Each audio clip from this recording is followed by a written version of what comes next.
Welcome back to the Ketos YouTube channel. SSH keys have been a go-to authentication method for nearly 3 decades. While more secure than passwords, they carry their own set of challenges, particularly when it comes to identity management.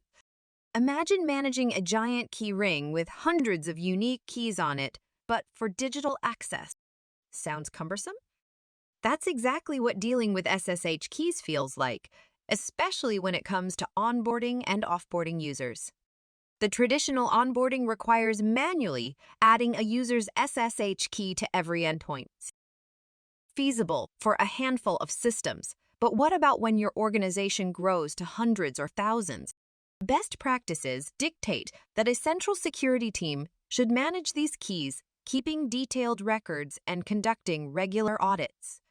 But let's be real, this seldom happens without significant operational and financial burden.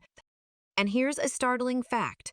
The majority of these keys often go unused, becoming low-hanging fruit for hackers. Remember Cisco's incident in 2018? Exactly.